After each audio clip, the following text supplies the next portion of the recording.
one member to make quorum. So as soon as we have someone else join us, we will open the meeting. Thank you.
Yeah, the neighbors came on the,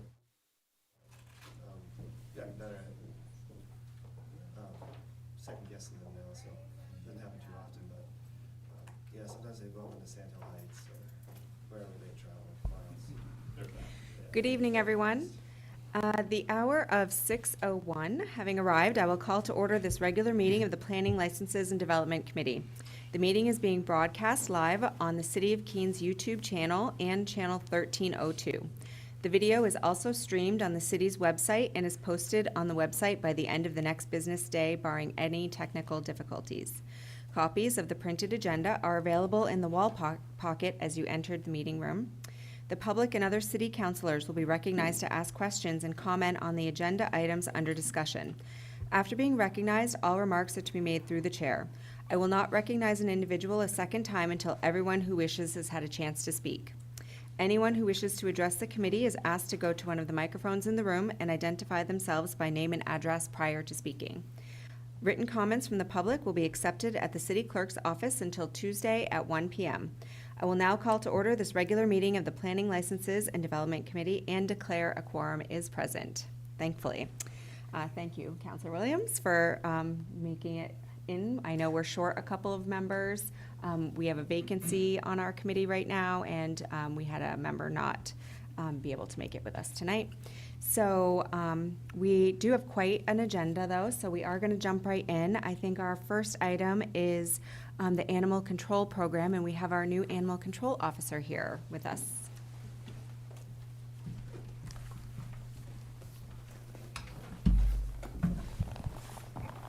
Good evening, Madam Chairwoman, Council, Committee members. I'm Steve Stewart, I'm the police chief. I'm here with Michelle Grimes, who's our new animal control officer. And welcome. She's willing to answer any questions you have or give a brief presentation if you like.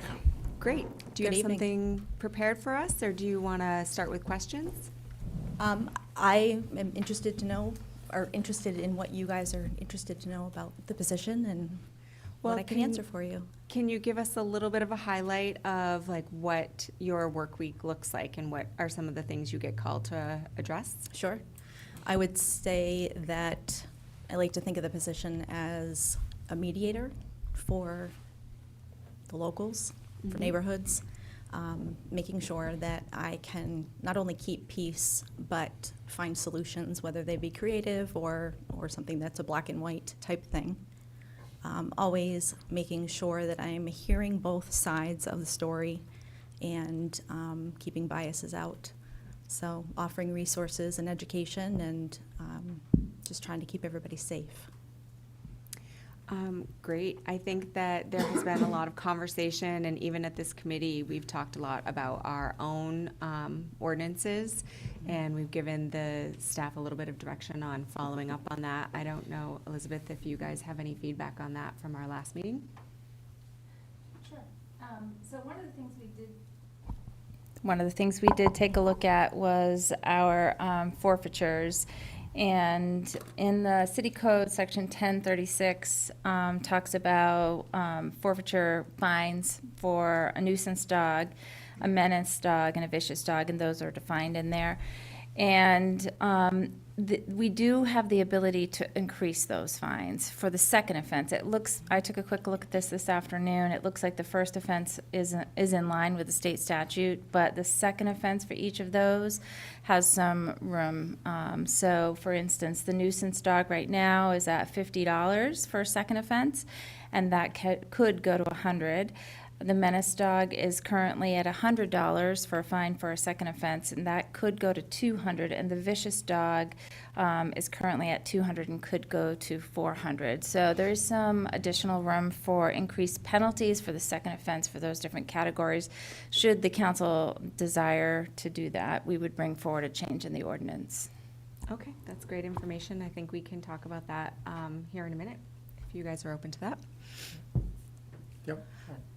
You have a comment, Councilor House? Yes, Ms. Grimes, thanks you for joining us. Welcome to Keene. Thank you for having me. Do you have ideas of how we can approach these ordinances? I think we're pretty much bound just with fine levels, but I'd be interested in your thoughts on how that works elsewhere, or what you think we should do.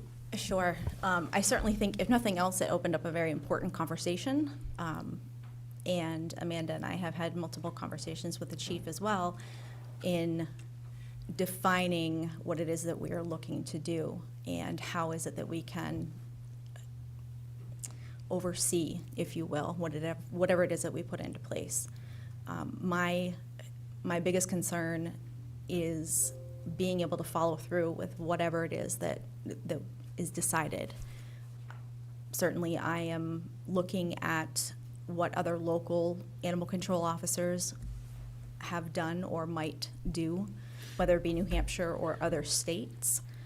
What I'm finding, and it might be something that we are unable to do because of the way that the statute is written, if it's my understanding, a lot have put into place the requirement of muzzle wearing.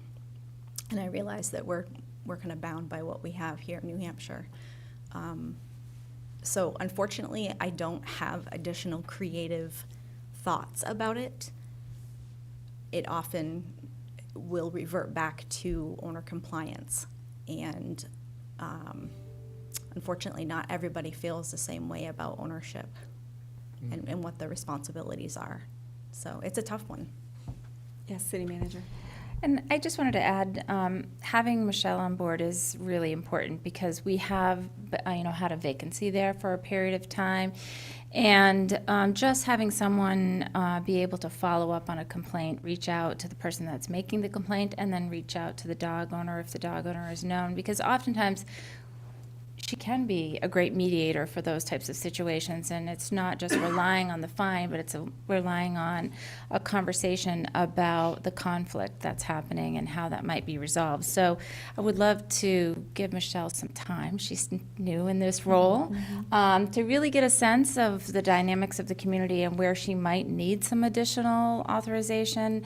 I know we are somewhat limited by the state statute, but I think, right now she's pretty new, and I think the easiest thing for us to do is make some adjustment to fines, but really looking at how we can educate and work with dog owners in the future.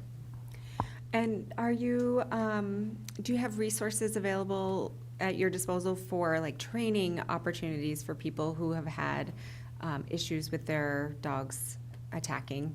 I know when we first started to talk about this, I reached out to a dog trainer and I was like, how do you feel about a muzzle law? Sure. And the response that I received was that sometimes muzzles can provoke behavior.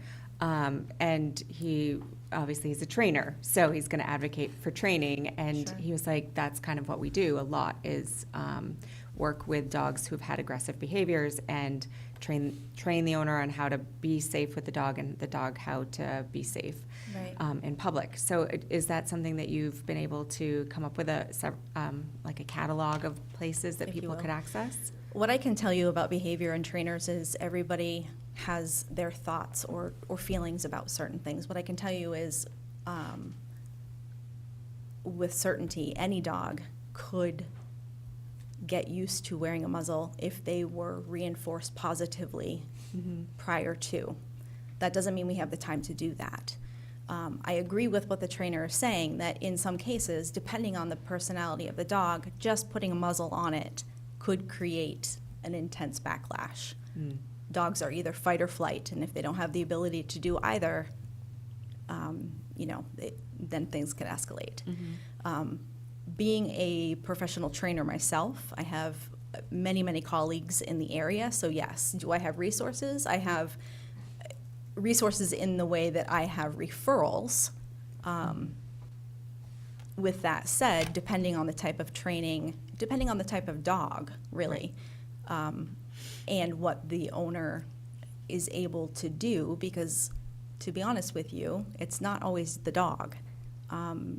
A lot of training has to do with the owner also being compliant and sticking to whatever it is that they're doing.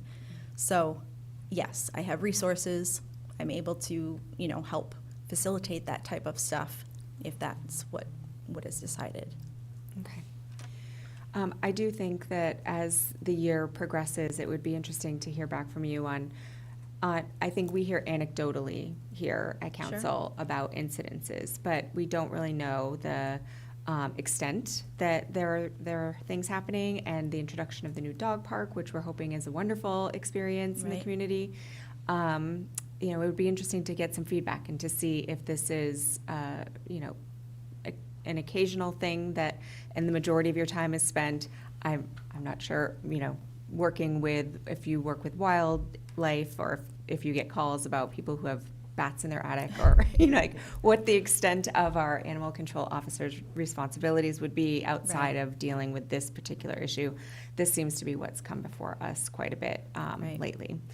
So, and just see how much of your time it is taking up, and if Mhm. it needs some more review. Sure. But I do think, personally, I'm interested in seeing those fines increased. I think that we looked at with our assistant city attorney what our options were, and they were Right. very limited in the state. And the one thing that we can do is make people compliant through the fine system. Anyone else from the committee have questions? Councilor Williams?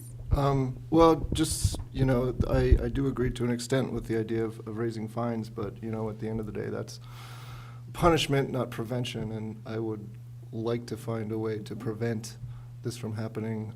If it's through muzzles, that's one way. If there's another way of controlling dogs, through electronic, collars that they use, maybe that's another option. I know we're limited by what the state allows us to do. I did have a conversation with the state representative that might be willing to take up the cause, and perhaps we can get this state laws changed in this respect to give us a little more room to do Right. things. I did have one other thing that Councilor Bosley said that was smart was we need to get more information about how many dog attacks are there in Keene? What data do we have? Sure. I'd be interested to know that, and to know, what are the outcomes after that, and what could we affect there? With respect to dog trainers, I was just curious, is there like a dog trainer certification? Are there certified dog trainers versus other dog trainers that we That's should be looking for? a great question, and one that I'm very passionate about. I'm very biased when it comes to education, and want to make sure that that type of stuff stays where it needs to. Anybody can call themselves a dog trainer. And there is a organization, the Certification Council for Professional Dog Trainers, that does have an accredited certification, which is who I am through, and many of my colleagues. There are multiple other certification courses and things out there as well that don't have that accreditation. They're all fabulous. They don't have the accreditation that goes with it. So, yes, there is, but unfortunately, again, anybody can call themselves a trainer. So, when I'm working with other colleagues out of state, that's one of the things that I look for before I refer. Great. All right, Councilor Haas? One more question. Can we identify who is accredited dog trainers in Keene and Cheshire County? Is there means? That would be an interesting list to have. I'm not exactly sure what I'd do with it at the moment, other than to possibly give them some publicity. Sure. going forward and creating pressure in the other directions. Yes, this is called CCPDT, and I can follow up, but they have an actual search log, if you will, on their website. You can do a range, so anybody, a 50-mile range of Keene would show up there if they have the CPDT, KA, or KSA credentials, et cetera. Great, thank you. Sure. And how has your transition been to the city? How have you found the position so far? It's been fun. Is it busy? It's been busy. I would say a lot of training with the respect of policies, protocols, and things like that. I have done both of the level 1 and level 2 certification for animal control, and much of it was review because I've been doing education for this for 20 years. But it was fabulous to be able to have that time to just kind of settle into the police department, get to know people and show my face and be able to talk with different departments and things like that, different officers, et cetera, before I was put out, if you will. So, but I'm on calls on my own at this point, and it's been great.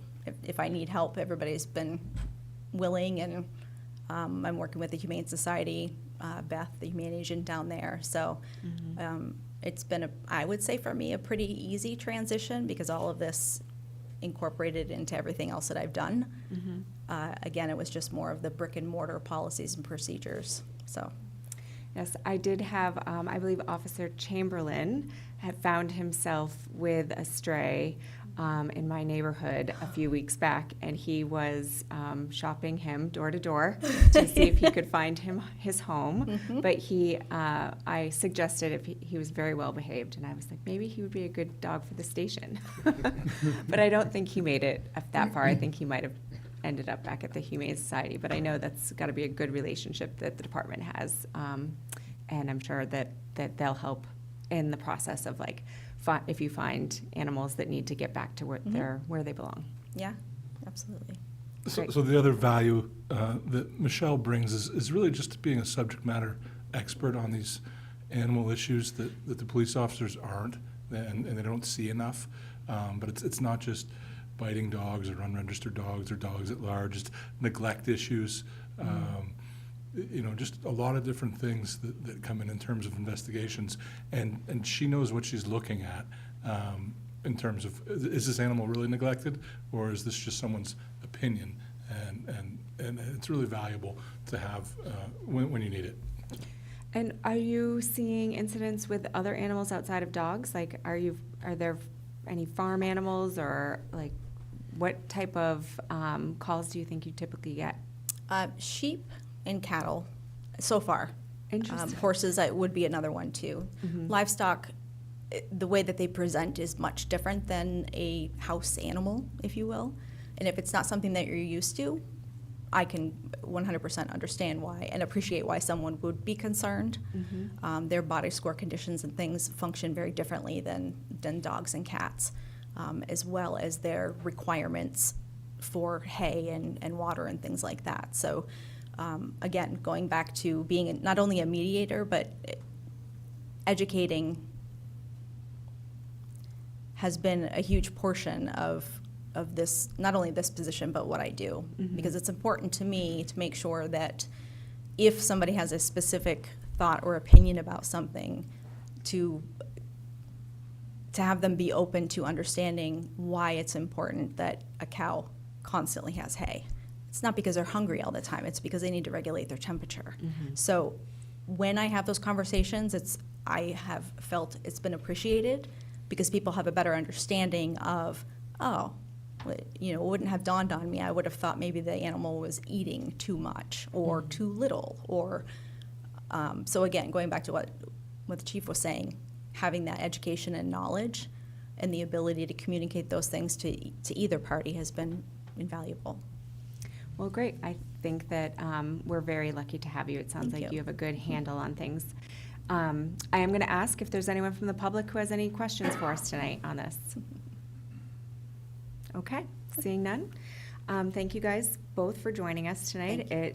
It's great, and hopefully we can get a follow-up soon. Thank you. All right, Good thank evening. you. Thank you. All right, so without any further questions, I would be open for a motion. Move to accept the presentation on the animal control program as informational. Second? Motion by Counselor Williams, second by Counselor Haas. Any questions on that motion? None? All right, seeing none, I would ask for a vote. All in favor? And that one was unanimous. Moving on to our second item tonight, which is the Farmers Market of Keens request to use city property for the 2024 Farmers Market. And it looks like we should have Bruce here with us. Hello. Hi.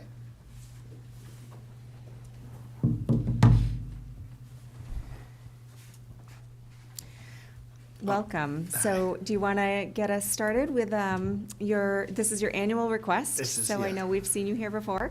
Do you want to tell us a little bit about what you guys are planning for the summer? Nothing earth-shatteringly different. It's going to still start on April 20th, Earth Day, go to the end of October. Saturdays, 9 to 1. Yeah, and that's all about the same. We actually have a full market again. We have enough vendors to fill our spaces, and with quite a waiting list. So, yeah. That's good to hear. Yeah. Yeah, we like that. Does anyone from the committee have any questions for Mr. Bickford? Just curious, how long is your waiting list? Let's see. We had our annual meeting Saturday. There might have been close to 20, but not a lot of farms this year. It's a lot more of other products and arts and craft type things. And how that- many spaces are there all told? I think it's 30. Yep. So, Oh, says 30, or 40. yeah. Is it 30 or 40? Yeah. Oh, I think we think, have- Counselor House, you're looking at parking spaces. Never But mind. the vendors it's might take for- up a little right, it's- different. yeah. Yeah. Yeah, we plan for, I think, a parking space and a half per Okay. vendor, so. Yep. So do you guys still do have produce and other products? Yeah, we vendors still, that- yeah, we have, a few veggie farms now, which is good. We could always use more. A couple meat vendors, bread, Orchard Hills back, a couple alcohol producers. We have a cheese, I believe, again, and then there's other products being brought in, like some woodworking, things like that, so, Okay, great. yeah. Do we have any follow-up from the staff? Yep. City Manager. Oh, Counselor Williams? Oh, I'm sorry. I just wanted to ask, what are the requirements for being a vendor? Yeah, so we try to keep it, try to keep it actual farmer's market. We actually have changed our ratios over time, but right now it's at least 60% farms, is what we require to have, and everything else is 40%. It's this county and surrounding counties, so we truly are a local farmer's market. We try to keep it that way. The only exception becomes occasionally if somebody wants to join that we have a need for in the market, we will make an exception. They can come from outside of that region, but that doesn't happen very often.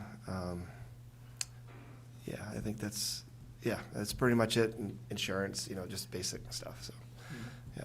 Great. City Manager? We're very excited to have you back. Yep. We love the farmer's market. I did want to just provide a little bit of additional information. There are a couple of items on your agenda that have to do with the participation in the farmer's market. You'll notice that the next one, Cathedral Ledge Distillery, has withdrawn their request because they are outside of Cheshire County, and as Bruce was talking about, the focus really is local. So they've withdrawn, and then we have another one I heard from the clerk's office that will probably be on your agenda for the council meeting, and we'll ask for suspension of the rules. We didn't have time. It didn't come in time to make it onto tonight's agenda.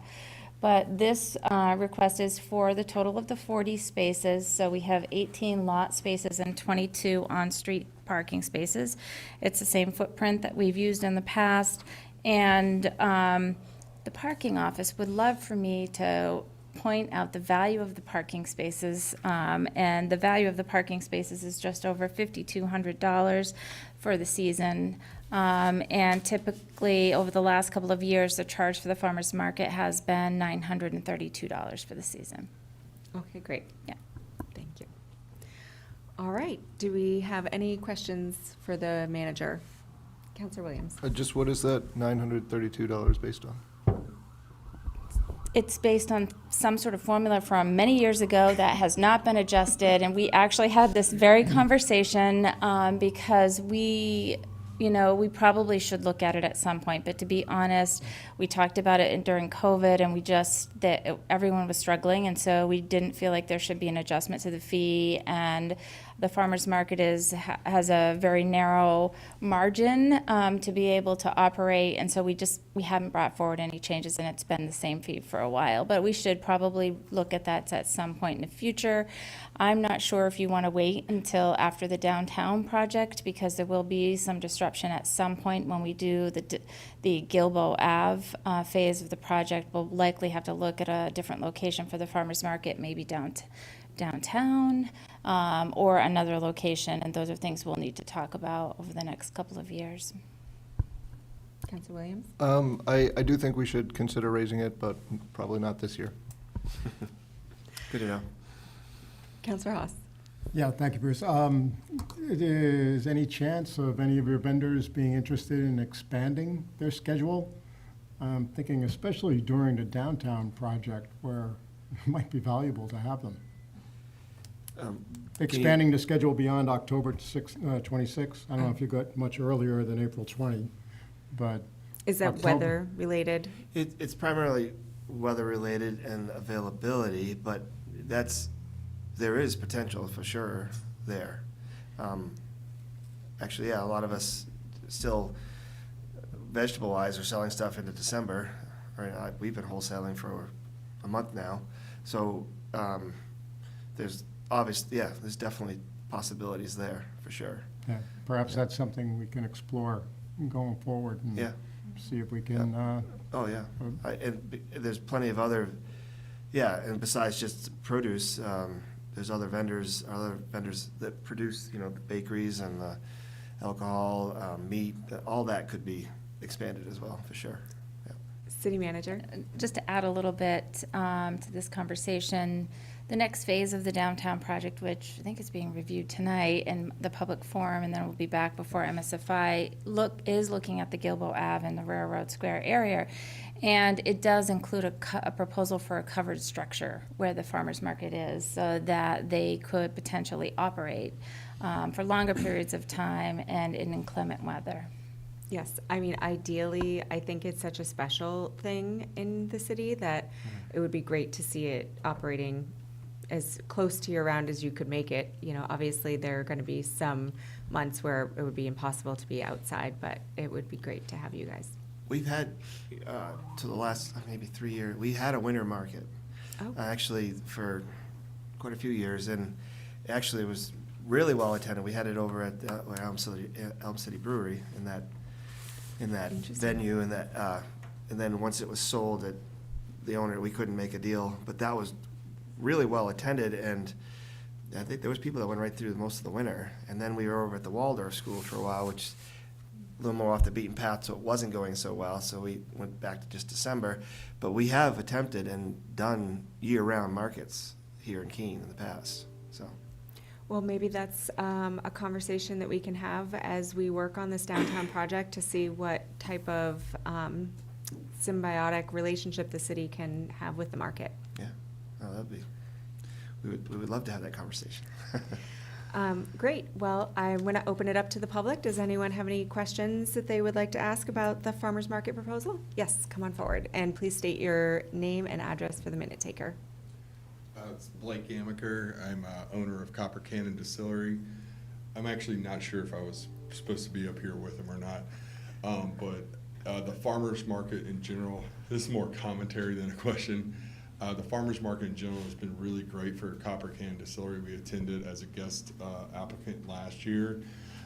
It actually provides the sales to employ one of my employees that's local to Keene, and from a farmer's market. So we make all of our own distillations, all of our own fermentations, all of our own distillations. We age everything in West Chesterfield.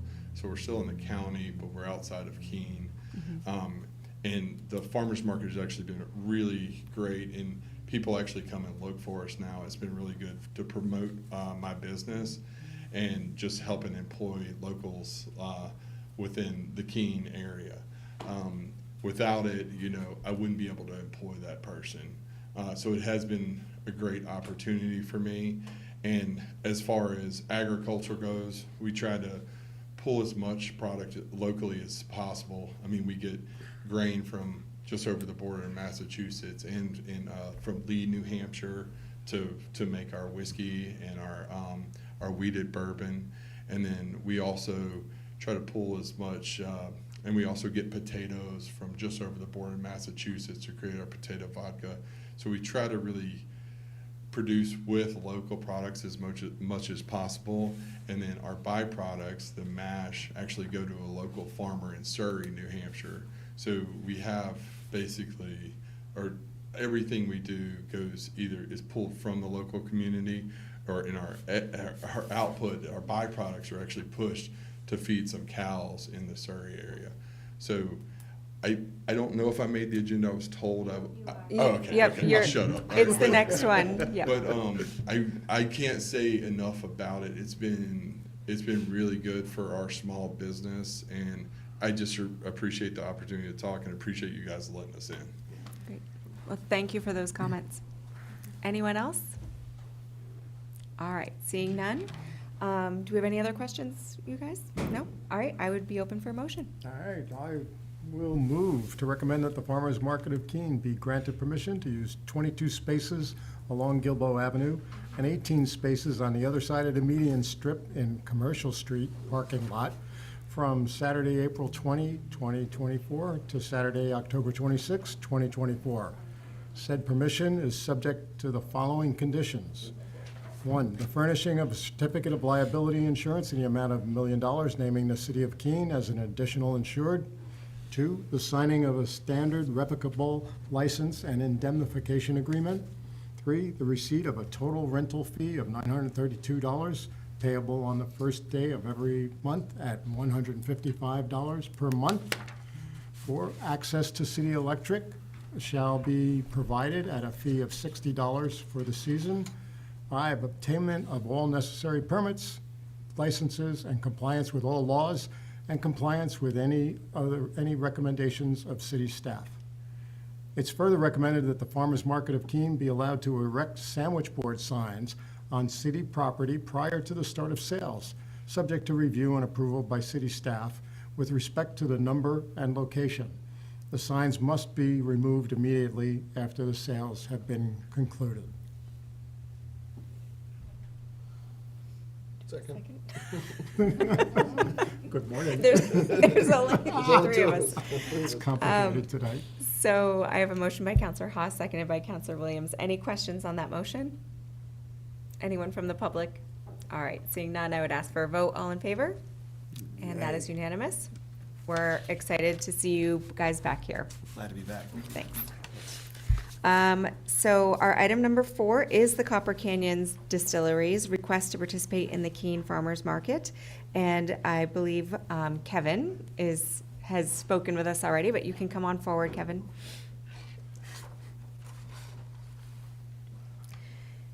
My first name's Kevin, sorry. It's That- Blake. That's okay. Let me see, I think I do have your whole name listed. I wasn't sure how to address. So we did hear from the city manager that this request is being withdrawn. Is that correct? No, that's, Oh, that's okay. So that was number 3? All right, so this is for the Copper Canyon Distillery. And Chair, you might want to just accept that as informational, the prior one, just so that the record is clear that there was some action taken. Okay, we'll come back to that. Yep, thank you. All right, so for Copper Canyon, do you want to go over your request for us, please? yeah, so I'm requesting to be in the Keene Farmers Market, a part of the Keene Farmers Market. Again, I can go through the whole spiel that I went through, but I think the Keene community has really been a big part of helping to grow our distillery.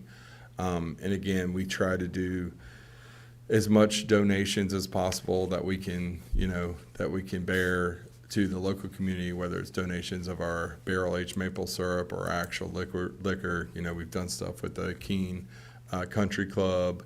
We've done other donations to the Humane Society.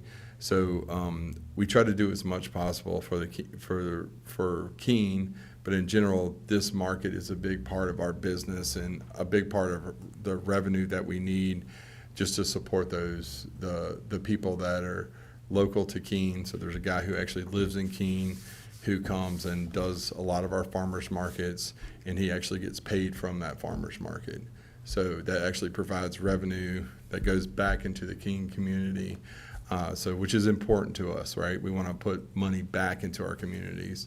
And the Keene Farmers Market has always been great. It's a great group of people. We were a guest vendor last year. We were welcomed really, we were accepted really well with them. And it's just been a great opportunity for us. Great, wonderful. Do we have any questions for Blake? Okay.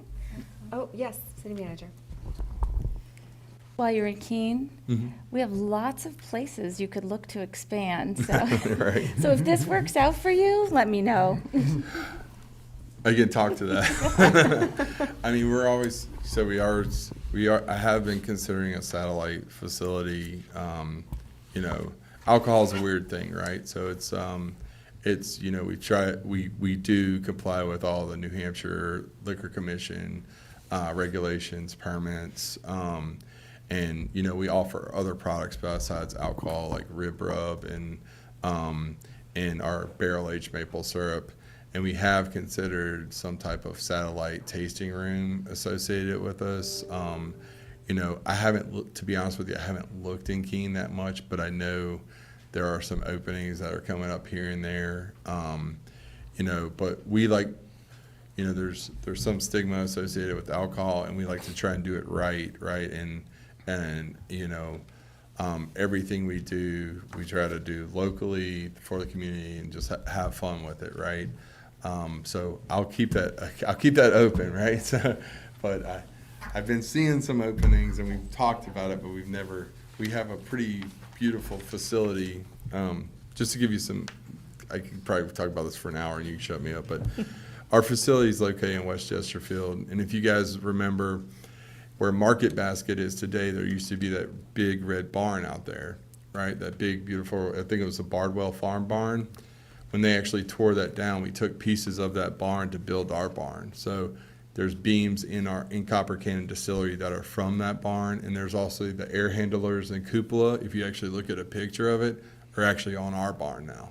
So we've taken pieces from the Keene, Swansea area, right, to put into our facility too. So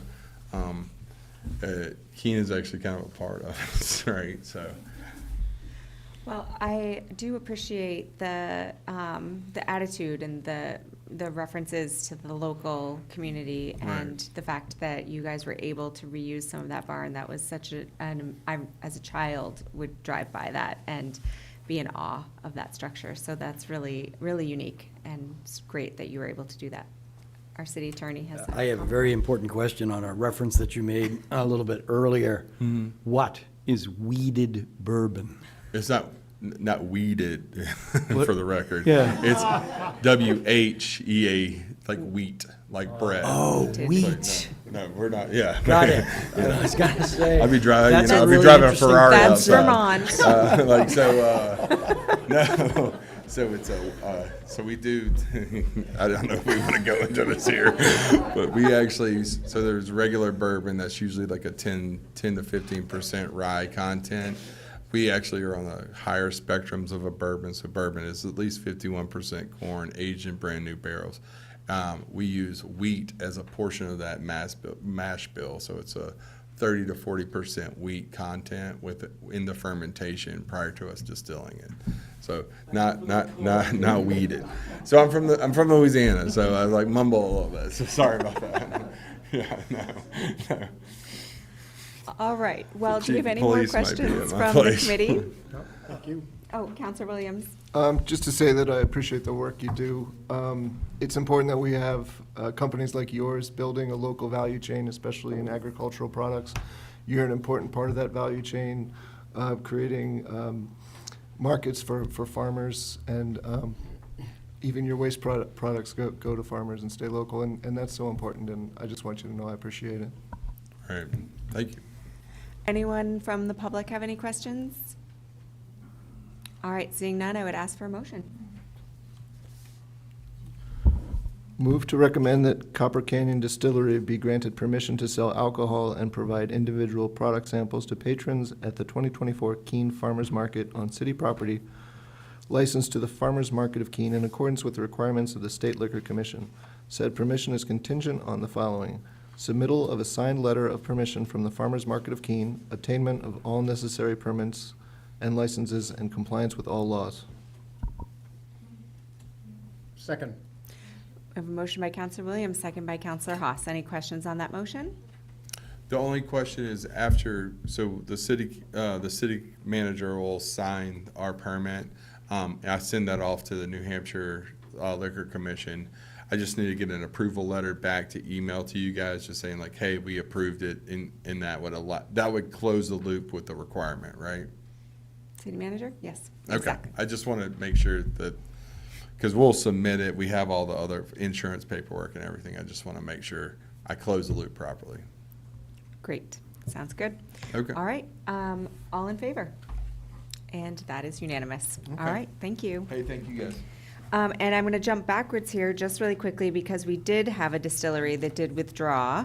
The Cathedral Ledge Distillery's request to participate in the Keene Farmers Market was withdrawn.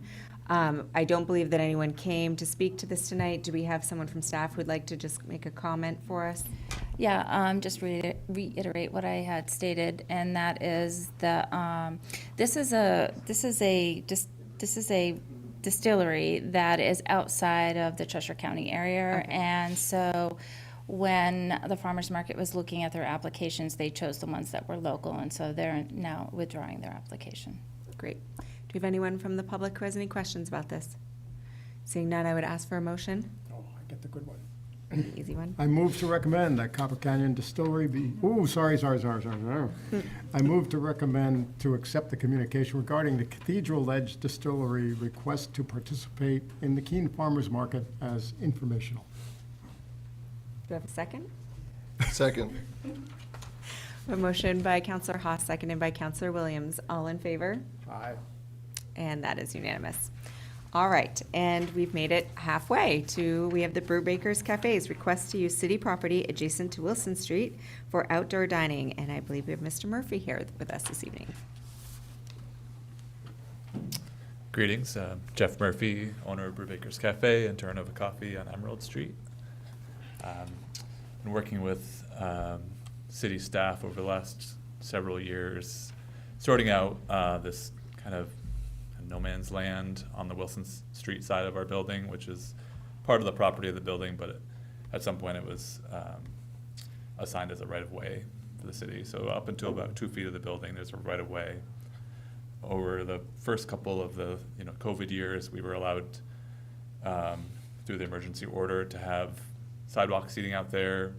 And I think it was last year when we put the application in, it was sort of discovered, oh, there's right of way there, we need to go about this a different way. I was able to work with the outgoing DPW director, found a solution, we brought some Jersey barriers with the intention of trying to find a way to work within parklet guidelines and sidewalk guidelines to find a solution for the seating. So we've been happily working with the city clerk's office and city manager Dragon and DPW and code officials, and it's been wonderful to work with everybody. Everyone's really helpful. So we have a design by our contractors, Village Roots Permaculture. If you've seen any of the work they've done already, we built some nice beds and a rain catchment barrel. So we have a lot of native herbs and plants growing along the side of the building. It's all watered by water that's coming off our roof. We just want to add some seating back there. So we came up with a design with a little bit of back and forth that addresses the needs for parklets as well as our seating needs for the cafe. Great. City manager? Yeah, so, Jeff's request did start during COVID, and we were able to provide some additional flexibility, even though this really doesn't qualify as a sidewalk cafe license or even a parklet. It's not parking spaces, use of the right-of-way. We had more flexibility, but when that went away last year, we took a look at this and we said, we need to address this. And so we talked to Jeff about what that might look like. And since so much work had gone into the parklet ordinance to ensure that those seating spaces were safe when they were adjacent to the roadway, we let him know that we would be looking for him to be in compliance with the parklet ordinance. And so last year, we did assist with some temporary Jersey barriers, and this year, he has put an application in that does meet the requirements of the parklet ordinance. And so typically, these types of licenses are issued out of the city clerk's office under section 46-92, and that allows us to add the additional requirements, such as complying with the parklet ordinance. And it also allows for the city clerk to send a license like this that she's not sure fits in any category, have some discretion to bring it directly to the council to get it approved. And in addition, if it were a sidewalk license, the first time it was issued, it would be brought here anyways, because it does also qualify for serving alcohol, and typically that's brought to the council the first time. And so I'm happy to say Jeff has created a great design that meets all the requirements of the parklet ordinance, and the staff is satisfied with all that he has done. And the fire chief is here if you have any questions in regards to the inspection. They did do an inspection before this evening just to kind of go through the checklist to make sure that everything was in compliance, and it is. And so we are recommending that he be granted the use of the right-of-way. Chief, I don't know if you have some additional information to share? Not much, but Don Farquhar, Fire Chief, representing City Staff Protocol Committee for this item through item 8. So I'll be here for a little while. bit. Okay. City staff did meet Mr. Murphy at his restaurant on March 19th, and present was myself, Community Development and Public Works. The city manager said we went through his excellent application, thank you, and everything was as drawn, and we went through the process, and he's fully compliant. So city staff's very happy to support his application. Great. City manager? And I just want to give a shout out to the clerk's office, who created a wonderful matrix for us, sort of a checklist of complies with the parklet guidelines, doesn't comply, or not applicable. And so it made it very easy for us to go through and see that it did comply. Great. I see the clerk in the back, so thank you. All right, so do we have any questions for staff or for Mr. Murphy? I can see by the drawing that was sent in that this is going to be a much more attractive space than the Jersey barriers, which is wonderful. Obviously, safety is a concern, but the aesthetics of the restaurant are beautiful, and I think this will complement that nicely. Thank you very much. So I was happy to hear from staff that everything is in order and that they're recommending the approval of this. Thank you. I just wanted to say I appreciate everyone who has helped work through this. Keene's a great place to have a small business. I appreciate it. Great. Does anyone from the public have any questions or comments? All right, seeing none, I would ask for a motion. I move to recommend that Brubaker's Cafe be granted the use of city property to place tables and chairs on the city right-of-way on the Wilson Street side of their establishment located at 48 Emerald Street for the serving of food and alcohol to patrons seated in the cafe area. This license is also subject to the following conditions.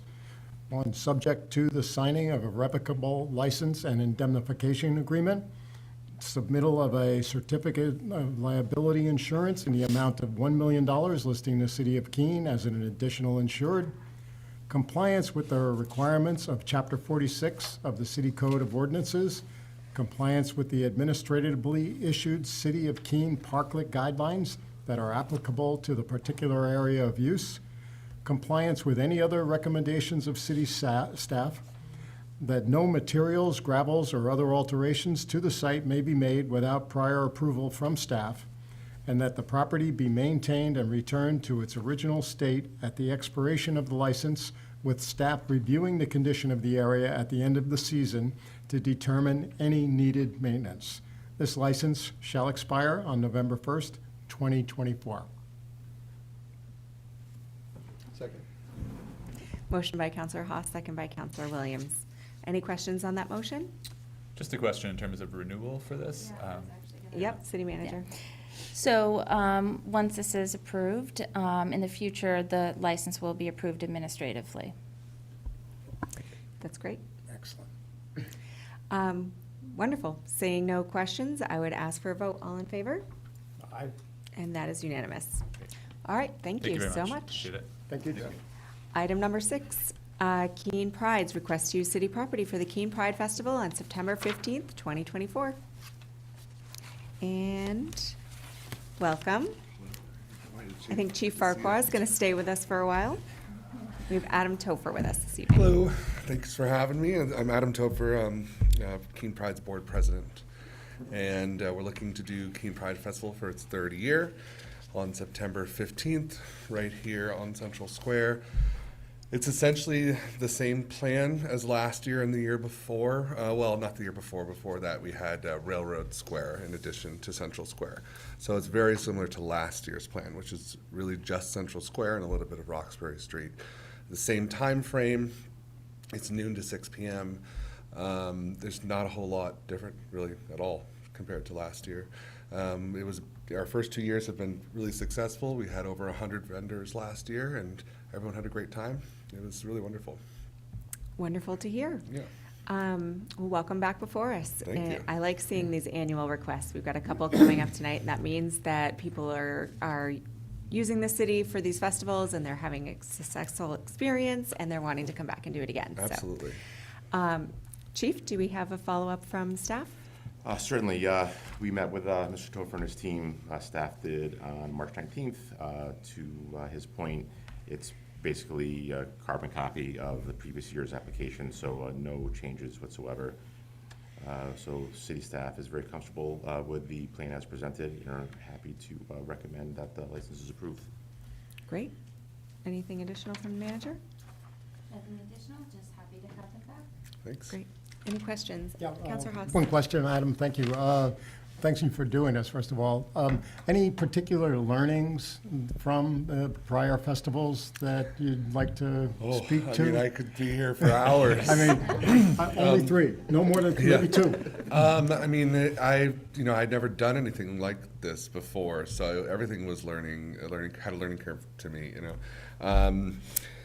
I'm thinking more in terms of corrections of errors where we might be of assistance. Yeah. I mean, we've worked with the city staff on that. There was some minor things like making sure that the dunk tank was filled up with water on time.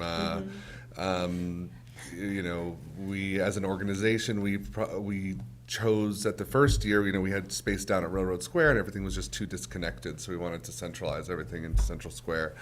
But the city has been really fabulous to work with. The public works staff is amazing. Your team, the firefighter team, is amazing. It would have been nice a little bit at the beginning to sort of maybe have like a guideline of how to do this, just a little bit. Like go to this department for this, go to this department for that. Just some sort of basic guideline on how to run. Not run, but how to initiate the paperwork with the city and everything like that.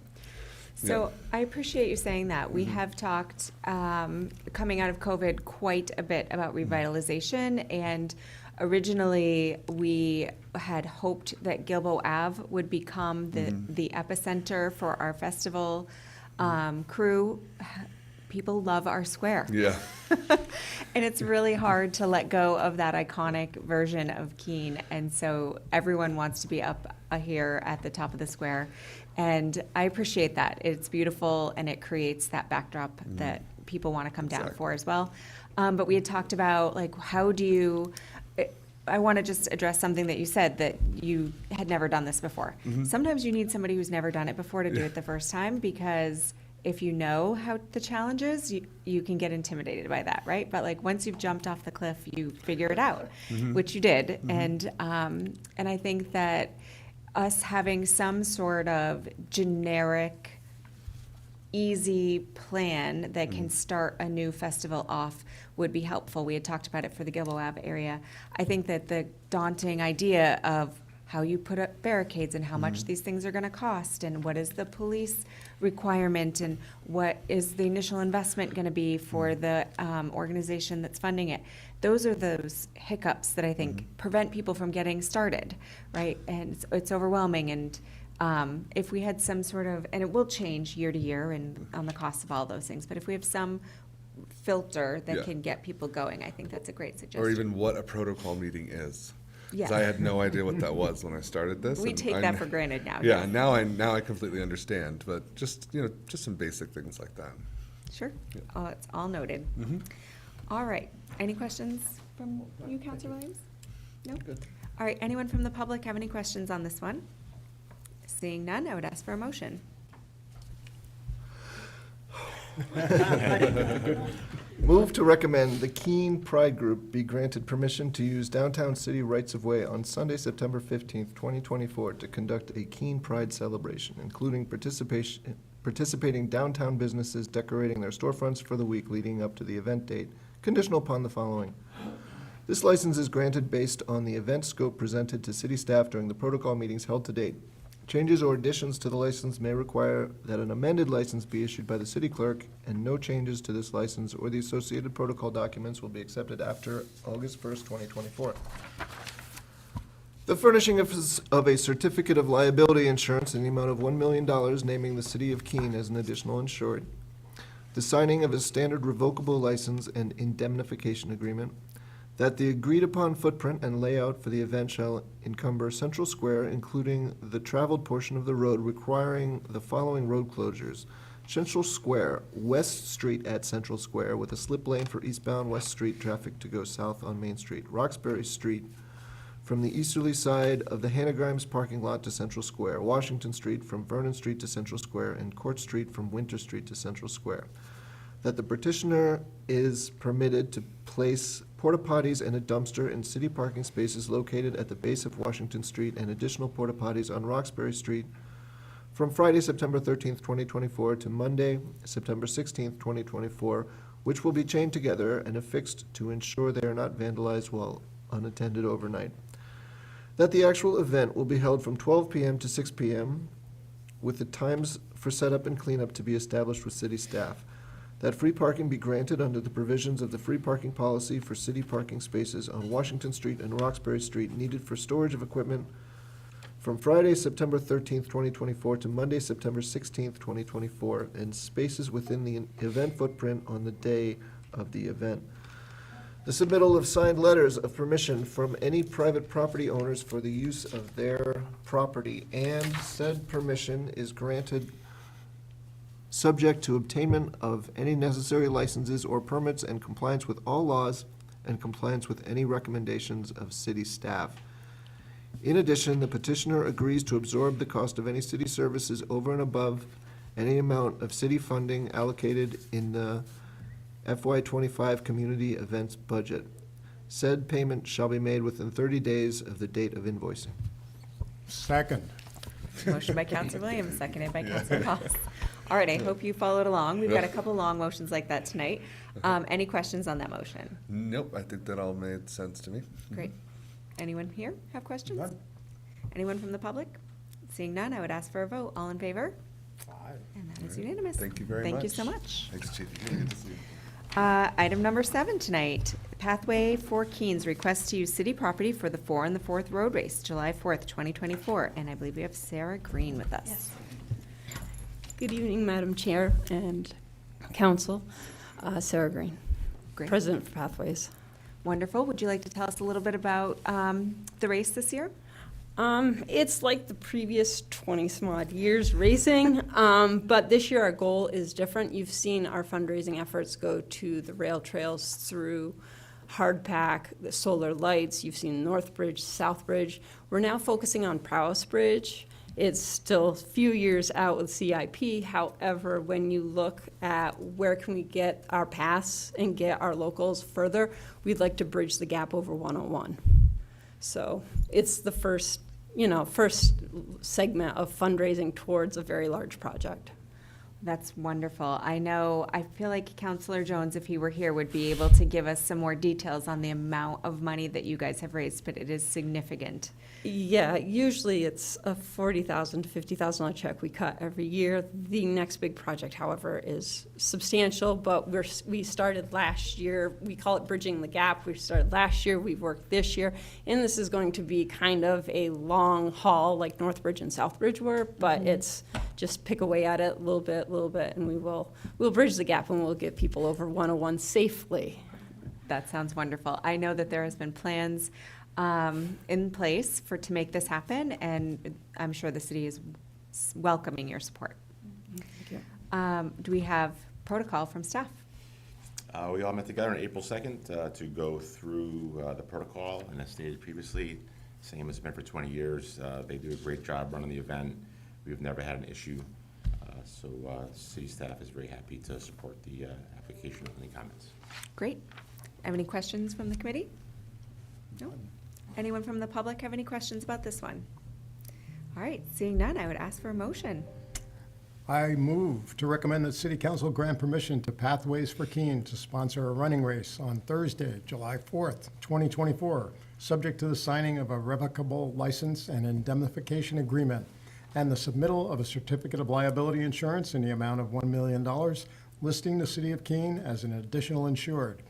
In addition, the police department shall identify Railroad Square immediately adjacent to, shall identify Railroad Street immediately adjacent to Railroad Square as a no parking zone from the hours of 6 a.m. to 11 a.m.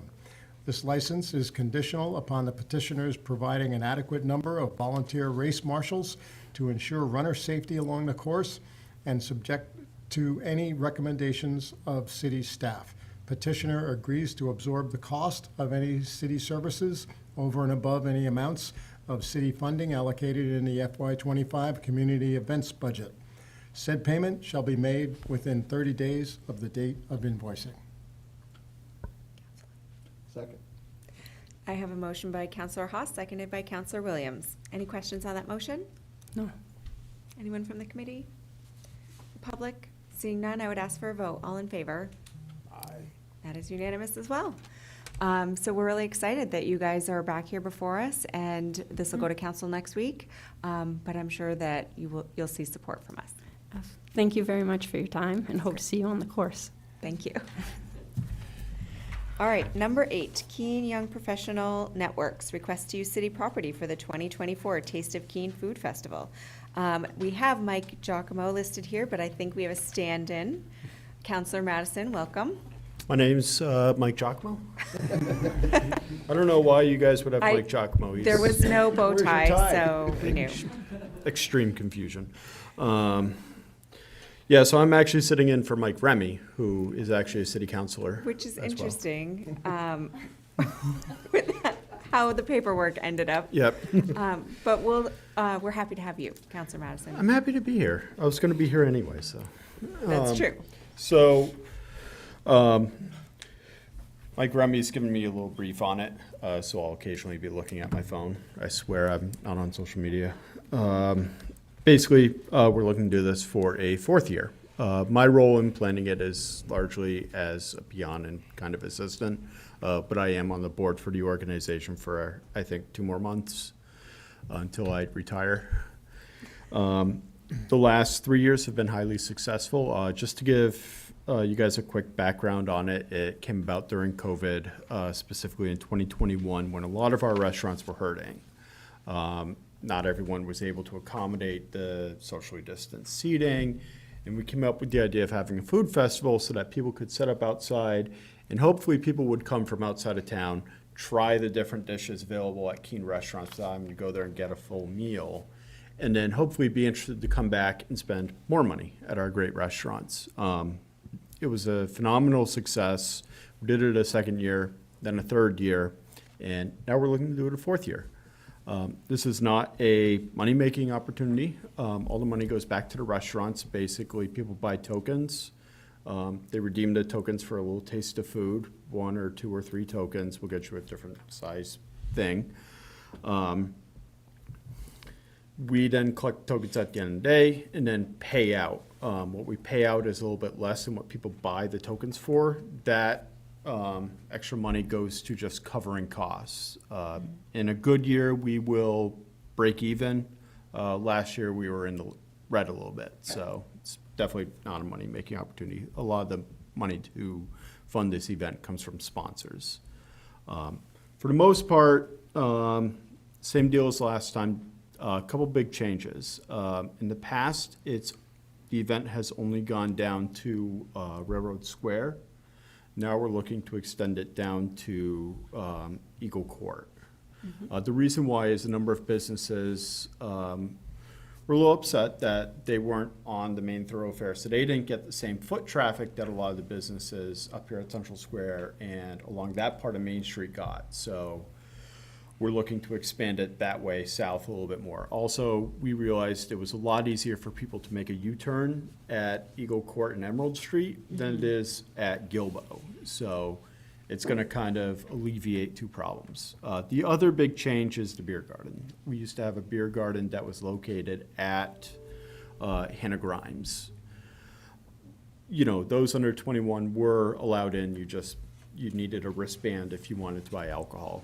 People weren't getting full drinks, they were getting tastes. So if you wanted a beer, it was like a 2-ouncer. If you wanted to taste liquor, it was one of those thimble cups to taste. So people weren't getting, full-size drinks out of that. This year, we've received permission from the Liquor Commission to intermingle the brewers out in the main area. So they're not going to be separated. People will be able to get a small taste of beer or spirits and still participate in the food festival out in the square and on Main Street.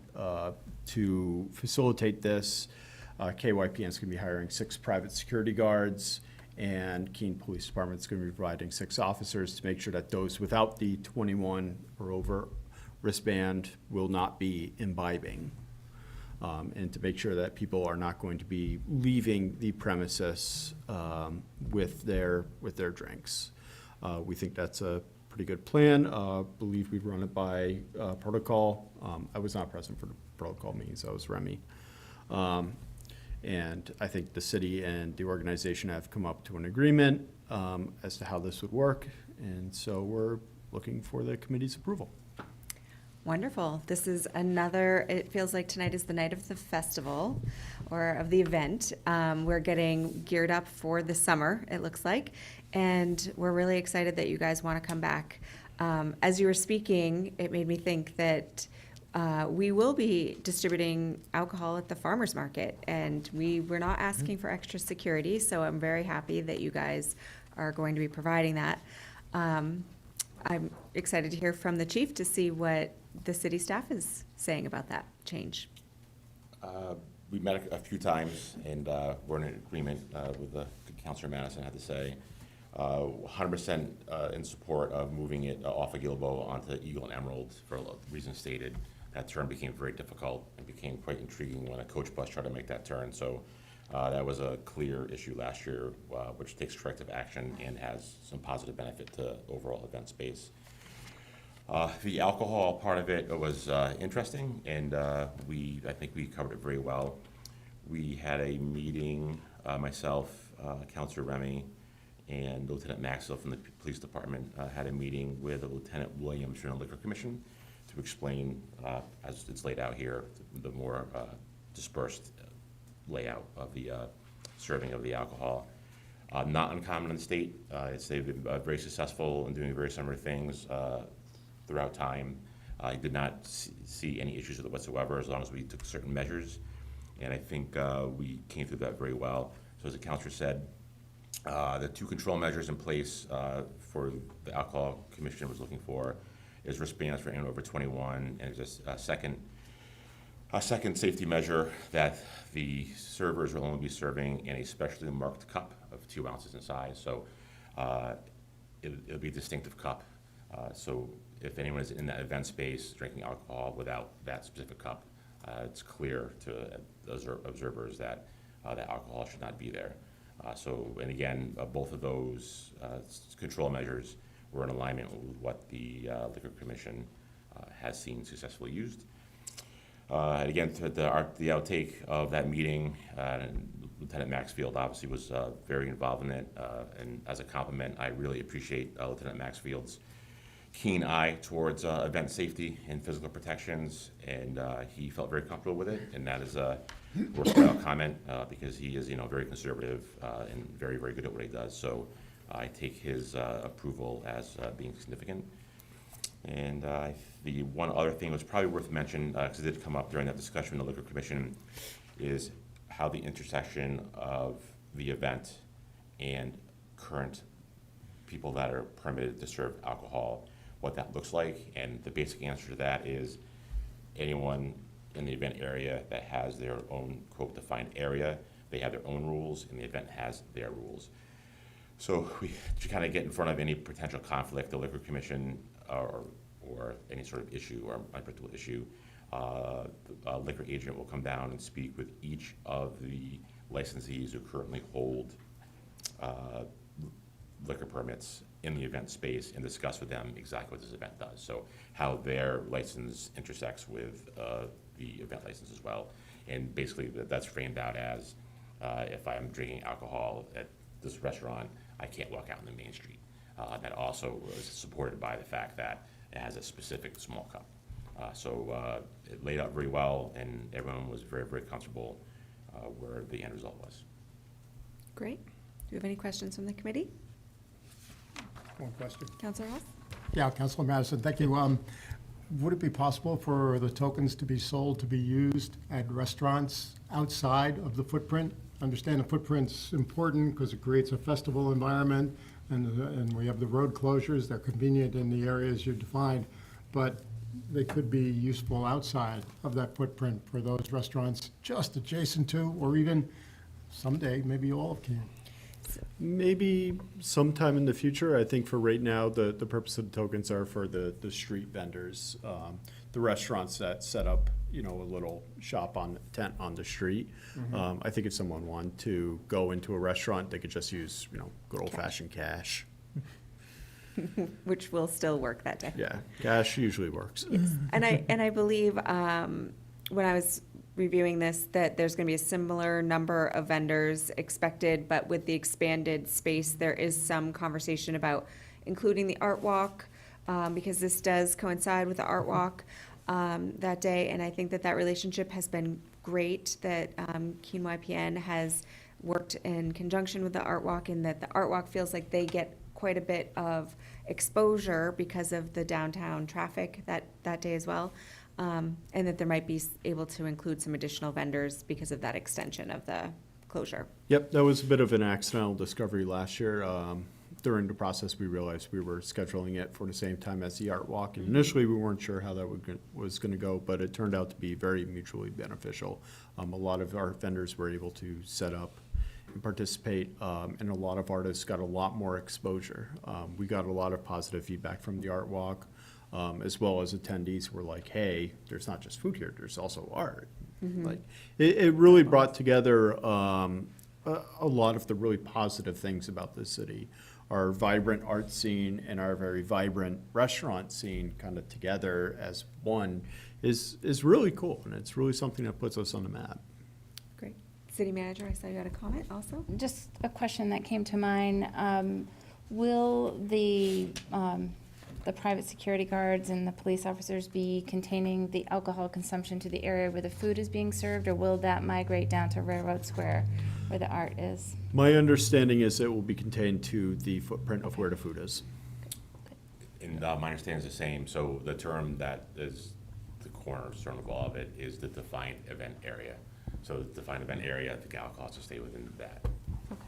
So just to clarify for me, because that was a question that I actually had two, Madam Chair, if you don't mind. Actually had two. One was, and I haven't seen it, if it's in my inbox, I apologize, but I haven't seen the communication from the Liquor Commission with respect to this when they granted this. Did they tie the food service with the provision of the alcohol in that? My understanding is that I did not, I have not seen that communication either. Councilor Remy has that, so I can follow up. Yeah, with we'd him like, or- I'm yeah. sure the city clerk has it, so I can talk with her about it. And that was a question I raised, unfortunately, when I saw the proposed motion, was the definition of the sort of footprint. So if I understand the chief correctly, the alcohol will be allowed within what is defined by the protocol as that footprint, correct? And if you step out down to Hannah Grimes or somewhere else, my understanding is that's not in the footprint at this point? That's my understanding, yes. Right. So it's not that the alcohol will be sort of limited to whoever is serving some food. They'll be able to carry it generally Yeah. through the footprint. And go to different food vendors and kind of move And freely. what 'Cause else is there? Before it was, you can go to the beer garden and have beer, or you can go have food. You can't do both. Right.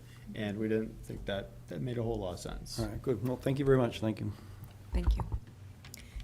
Any other questions? Anyone from the public? Yes. I think our mayor would like to speak to us.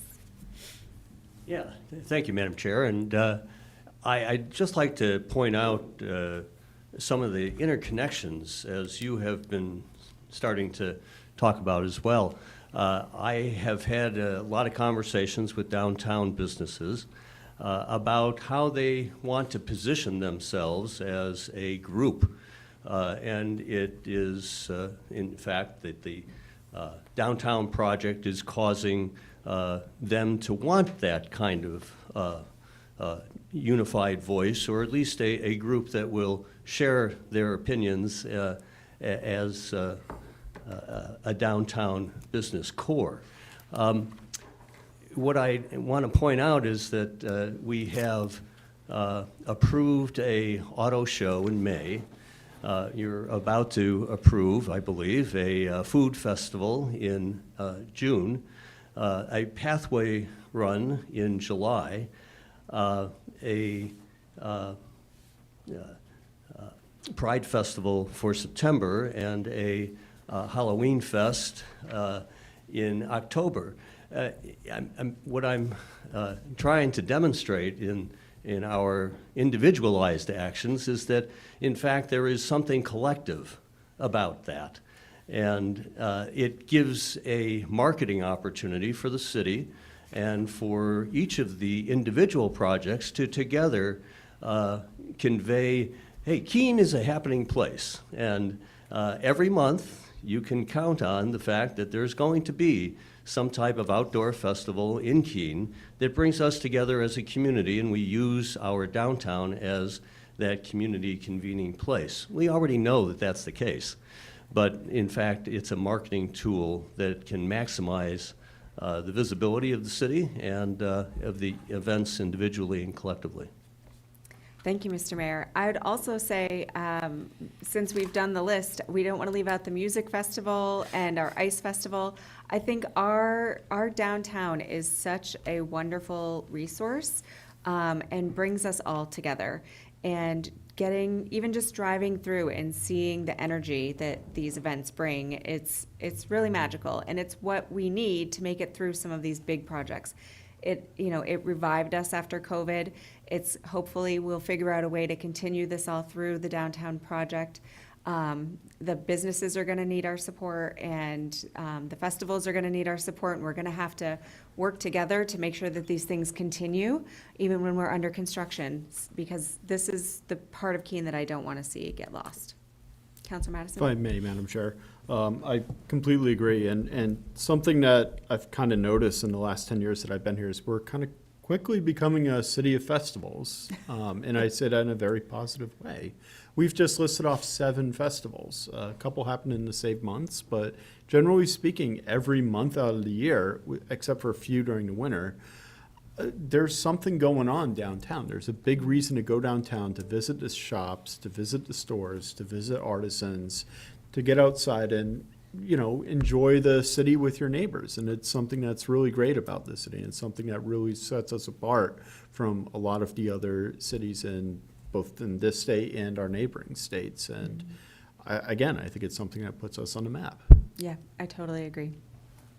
Anyone else from the committee? Anyone from the public have any questions about this? All right, seeing none, I would ask for a motion. Move to recommend the Keene Young Professionals Network be granted permission to use downtown city rights-of-way on Saturday, June 1st, 2024, and reserving a rain date of Sunday, June 2nd, 2024, in the event of inclement weather, to conduct a food festival conditional upon the following: the furnishing of a certificate of liability insurance in the amount of $1 million, naming the city of Keene as an additional insured, the signing of a standard revocable license and indemnification agreement, that the petitioner agrees to absorb the cost of any city services over and above the amount of city funding allocated for the event, and agrees to remit said payment within 30 days of the date of invoicing, that the footprint and layout for the event shall encumber the traveled portions of Central Square, Main Street, both sides from Central Square to Emerald Street and Eagle Court, and a portion of Railroad Street. Road closures may include any portions of other streets needed to facilitate detour routes. The full extent of road closures and detour routes shall be agreed upon with city staff. That the petitioner is permitted to place porta potties in city parking spaces with the specific locations to be determined in conjunction with city staff from Friday, May 31st, 2024 to Monday, June 3rd, 2024, which will be chained together and affixed to ensure they are not vandalized while unattended overnight. That the actual event be held from 11:30 a.m. to 4 o'clock p.m. with the times for setup and cleanup to be established with city staff. That the petitioner is granted permission to serve alcohol beverage samples for consumption within the event footprint, subject to the terms and conditions of a one-day license from the New Hampshire Liquor Commission and any conditions of city staff. That free parking be granted under the provisions of the free parking policy for city parking spaces needed for storage of equipment and placement of porta potties from Friday, May 31st, 2024 to Monday, June 3rd, 2024, and spaces within the event footprint on the day of the event. The submittal of signed letters of permission from any private property owners for the use of their property, and said permission is granted subject to obtainment of any necessary licenses or permits and compliance with all laws and compliance with any recommendations of city staff. I'm so sorry, Bobby. Don't delay my second. I have a motion by Counselor Williams, seconded by Counselor Haas. I hope you are all paying attention. Do we have any questions on that motion? All right, seeing none, I would ask for a vote. All in favor? And that one's unanimous. We're really excited. Hope to see you guys back. So am I. Thank you. All right, number 9, cellular tower lease agreement. I'm also very excited about this one. Our Assistant Public Works Director and Operations Manager is here. Yes, good evening. Aaron Costa, Assistant Public Works Director, Operations Manager, Wastewater Treatment Plant, here tonight to discuss and ask that the city manager be authorized to negotiate and execute a lease agreement with Towers LLC for installation of a cellular tower on city-owned property. The Water Fund owns property off of Arch Street, formerly the YMCA camp property. The property was purchased for a future groundwater well site, and the city was approached by Towers. It's a company that installs cellular communication towers, and they were doing a little research. They found this piece of property. They thought it was a really good location for Verizon to install a cellular tower there because in that part of the city, I guess cellular service is a little bit lacking. I met with them. We went out to the site. We took a look at it where they were proposing this cellular tower, and it's not going to interfere with any of my future source water development plans. The proposed tower is around 110 feet tall, and it would be fenced in an area around 100 by 100 feet with all of their equipment located inside that fenced area. And so if approved by the city council, the city manager would be able to negotiate the terms of that lease agreement. And then my understanding is that would then trigger the rest of the approval process working with the planning department and code enforcement. Great, thank you. City Manager? Yes, this is a great opportunity for us to add some additional coverage for Verizon in this area, which is lacking. It is also an opportunity to get some additional revenue for the water fund. It's not going to be a lot of revenue, but every little bit helps. And in addition to that, our Deputy City Manager, Landry, brought up a good point at our staff meeting. We need to have a conversation with them as well as whether we need to co-locate any equipment for public safety. And I don't know the answer to that, but I will have that conversation while we are negotiating this lease, if you approve it. Do we have any ideas about 5G towers going up in that area? I know we've seen them downtown in some of the neighborhoods, but is this a location that they're talking about doing that as well? It's not anything that I've heard about. I'm not sure of the technical details of the tower. Well, I am not an expert by any matter, but I think it's awfully tall to be considered a 5G tower. Those towers are much lower and have a much shorter spread. But I do know that there have been some private 5G tower locations that have been very lucrative. So I don't know what you're able to negotiate, but I do a great job for us. Well, Madam Chairman, one of the reasons we actually put in the background notes the size of the tower and the footprint that it's going to occupy is to try and give people some comfort level that it is not going to be a 5G tower. At this point, it's going to look more like a traditional tower. At least that's our understanding based on the information that we have at this point. Great.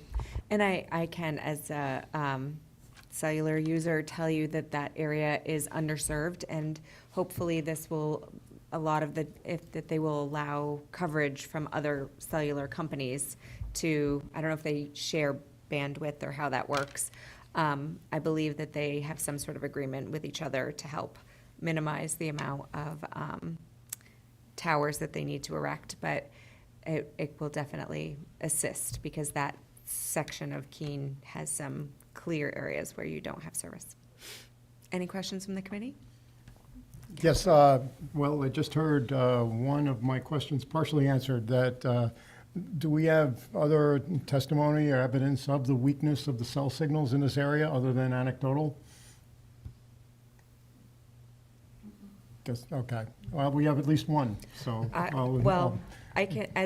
have a business plan with Verizon, and I have at least 10 people who cannot use their cell phones in that area, so. Also, we know what the 5G towers look like. The way they pop up is difficult at best at times. As we go through the permitting process, I hope we will look at technology with Verizon, and perhaps 5G transmission can be incorporated into the tower.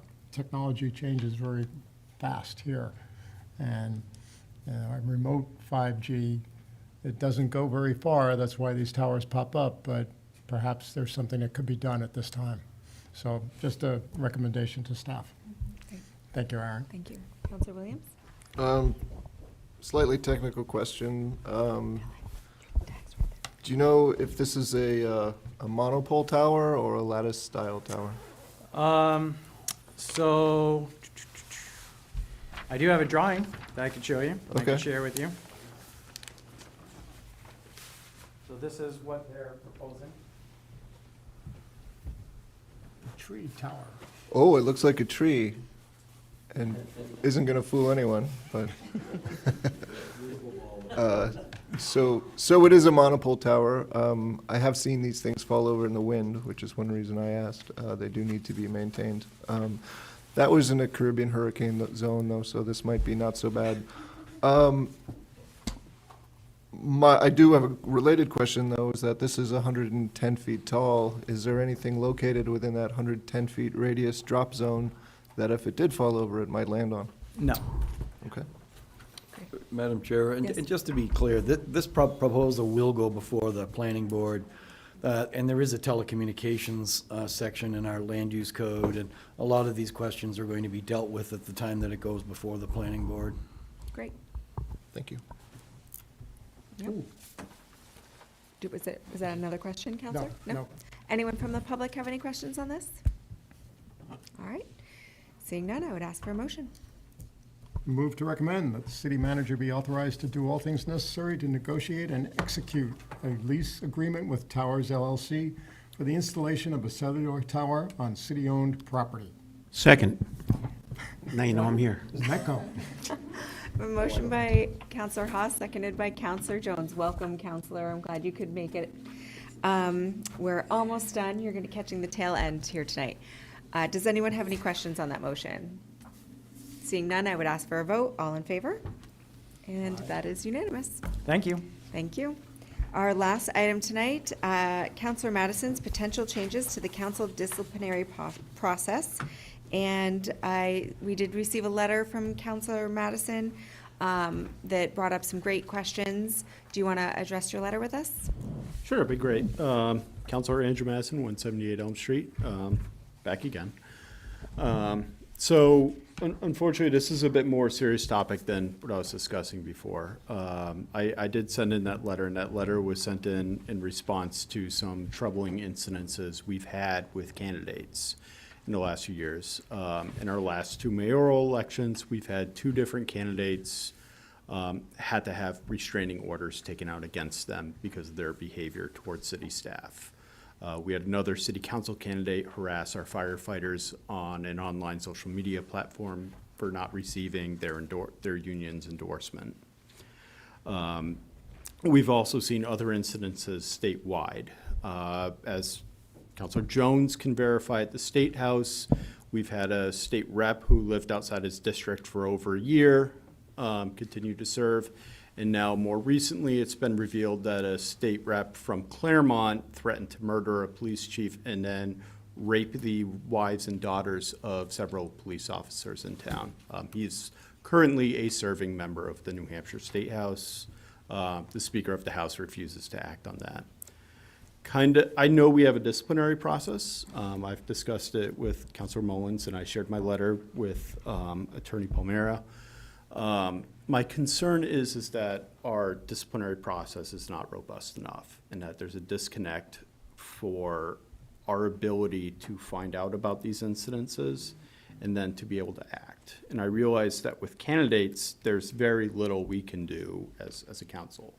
But the chance that someone like that, who is willing to engage in that kind of behavior, could be elected is there. We see how many times do we have council positions where there's only one candidate. In the last two mayoral races, we had two candidates. So there's always a chance that, given the reluctance some people have to run for higher office, that someone who's willing to engage in that behavior could be elected into office, and then we may need to address this issue. And I would rather that after we've gotten these warnings in the last 4 years, I'd rather us address this now rather than having to address it on the fly or let some kind of misconduct go because we don't have a policy in place to deal with it. And, we do have a policy. My concern is that that policy, and the city attorney and the city manager can correct me if I'm wrong in guessing how this works, is that if a member of city staff were to face some kind of misconduct from a member of the council, maybe someone goes up to the 4th floor and tries to push a building permit through, or gives a meter maid a hard time because that's never happened before, they would report it to the HR director or their supervisor. It would go to the city manager, who would then share it with the mayor.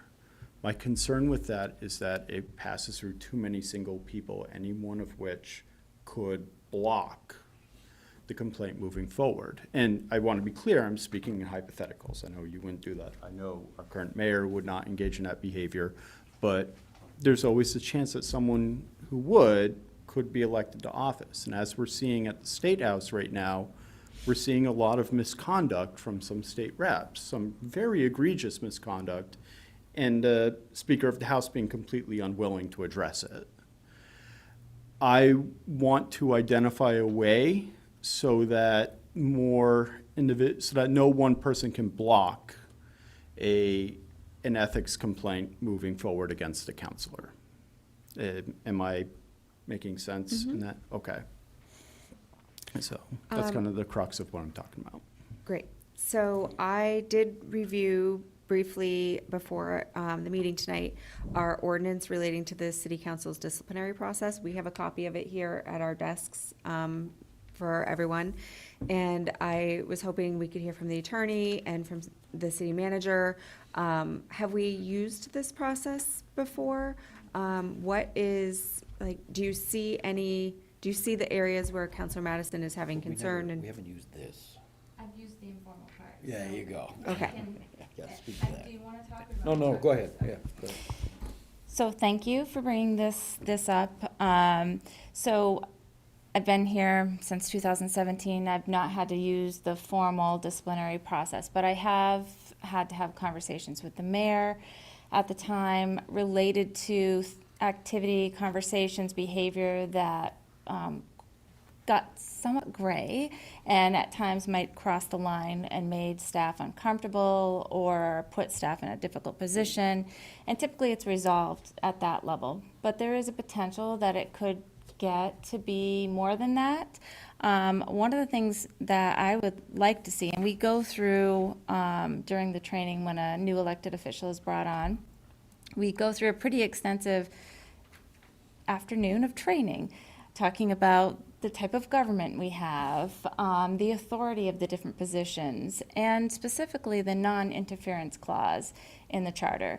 And unfortunately, I think that there's so much information that happens during that period of time, not all of it is retained. And even though everyone walks away with the information and starts to go about their business, people do at times cross the line. And I think that having a way to maybe even have some sort of introduction into the disciplinary policy that you have that actually references the charter, that talks about members who are elected, and that all of the administrative affairs go through the city manager, and making it very clear that it's inappropriate to go directly to a staff member and even suggest that they handle something differently, that could be considered a violation, but even more so the state law. So even if it was not in the city charter, we have, references to the state law as well, that we could include, and sort of as a preface, I've been fortunate. I haven't had any issues like this that have risen to any sort of, situation that had to be taken care of at a more formal level, but it definitely could. If someone is elected to office that has a grudge against a department head, against me, it could become very uncomfortable. And I think that, if it's happening to a staff member, it's my responsibility to address that. And if it's happening to me, it's at first the mayor's responsibility to address that, and if not, then it would be up to the full council. And so I think the disciplinary policy that is in place, I read it over again this afternoon, I think it works, but maybe somehow incorporating some references to language in the charter and in the state law that talks about non-interference. And I do think that it is mostly just education. And one of the things that we are working on right now, Deputy City Manager Landry is working on this for me, is an administrative directive to the staff. And an administrative directive that articulates what appropriate behavior is with elected officials and how to respond. And it's not even just when they're elected, it could be when they're running for office, or it could be after they're elected but not yet sworn into office. There's all these gray areas where, and it's about education and informing people, because they often don't know where their responsibility ends, and where it begins and ends, and when. And there's a lot of crossover that happens during that time. So I don't know if you have to change the disciplinary process for all this, but I do think it's helpful to sort of better articulate it. And so we are working on an administrative directive. It'll make it easy for the staff to say, I can't do this. We're not allowed. There's a code against this, and here it is. And so they won't have to sort of be in any sort of an awkward position, which I'm hoping that will help to alleviate concerns for the future. So I appreciate you bringing this issue up. I do think it's something we need to do a better job communicating and educating new elected officials when they come on board, and staff, because it's not just the elected officials. It's sometimes the staff don't understand that. And I've talked to the council about that in the past, that the employees of the city, they look to the city council and the mayor. And so if you're telling them something, they are going to take it most likely as gospel, unless they're in a higher position where they're a supervisor or a department head. They don't understand that one elected official alone has no authority. It has to be a vote of the board, the group, in order for it to be something that is directing the city manager to implement through the employees of the city. So we've been fortunate so far, but it's a good conversation to have, and I know that we're going to do some work to address it amongst the staff members. And I have a couple of follow-ups Yeah. to that. But what I also hear during your initial comments is that there's a concern that things get halted at one of these stages, right? Yeah, that's a concern I have, is that, the office of the mayor being able to halt it. And I want to be painfully clear, I'm not talking about our current mayor. I have Right. full confidence. But hypothetically, someone could enter in that office who wants to halt it. And the example I'm using now is Sherman Packard, the Speaker of the House. He has two very egregious misconduct cases in front of him, and he just, they're from the same party I am, so we're not going to deal with this. Right. So I think that, and I don't know where an administrative directive falls in our purview, if that's something that you bring before us so No, that we it can does not. review. No. But I think that one of the suggestions that I have, and I don't know if it's spelled out in here clearly, is if a staff member, if a concern rises to the level of, by a staff member, that a counselor has done something that would rise to the level of misconduct, if they're not getting what they need from the city manager or the mayor's office, that they could come directly to the council and by some form. Is that possible? Well. I mean, everyone else in our community can. So, I think. I don't mean like disagrees with the decision that you are making. Right. But that if they feel like that they've had an altercation that has been pushed under the rug by a counselor, that they could bring that before us. So, and you guys know this, right? I work for you, they work for me. Correct. So, if they have a concern that they do not feel is being addressed, and you somehow heard about it, they contacted you, you would have that conversation with me. You would bring me in because I work for you, and you would say, this came to our attention, there's a concern, how is it being addressed? And you would have that conversation. I think that's the most appropriate way. It would be inappropriate for you to have that conversation directly with them without some sort of conversation involving me. And I think that's probably why it makes it very clear in the charter that I am one of the individuals that can always be part of your conversations. I have a right to be there. I don't have a right to vote, but I have a right to be there and to be part of that conversation. And it is to prevent end runs. It's to prevent, a system that's created where people feel they can be end-runned, whether it's a department head being end-runned or the city manager being end-runned. And so I think that would be the more appropriate way to handle that. And you gonna tune it up at all? He has the famous tune-up.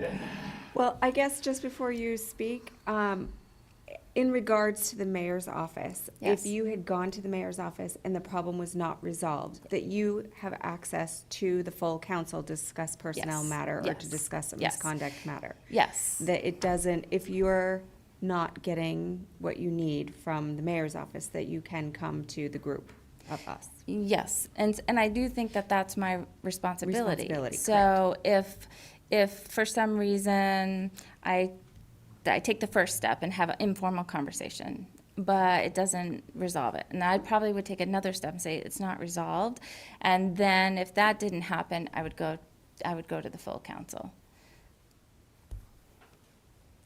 City Attorney. Yes. Sort of little different issues that are coming out of this to some extent. On the basis of the disciplinary policy, I think it's important to note a couple things. The first is that it is a difficult policy to get through, and it is intended to be a difficult policy to get through. Removing an elected official is a very dramatic step, even a disciplining one. So that's why it's written this way. But the very first section of it says, if the mayor or any member or members of the city council. And we purposefully wrote it to sort of restrict the opportunity of someone to trigger the policy. Because that can become a political weapon as much as anything else. And so, in the city manager's comments, you know, if the city manager believes that a member of the city council is acting in a manner that should trigger the disciplinary policy, she has a couple of options. One of them, as she talked about, was to go to the mayor.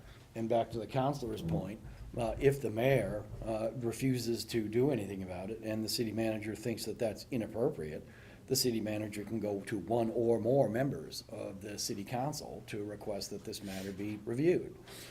And at that point, the city council would have to take that information and make a determination as to whether or not to proceed with the disciplinary policy. What Councilor Madison is, I think not inappropriately, pointing out is the gaps between individual citizen subject to all of these rules and regulations outside of the city council and a member of the city council, which is subject to the non-interference issues, the statutory requirements, the charter requirements, et cetera.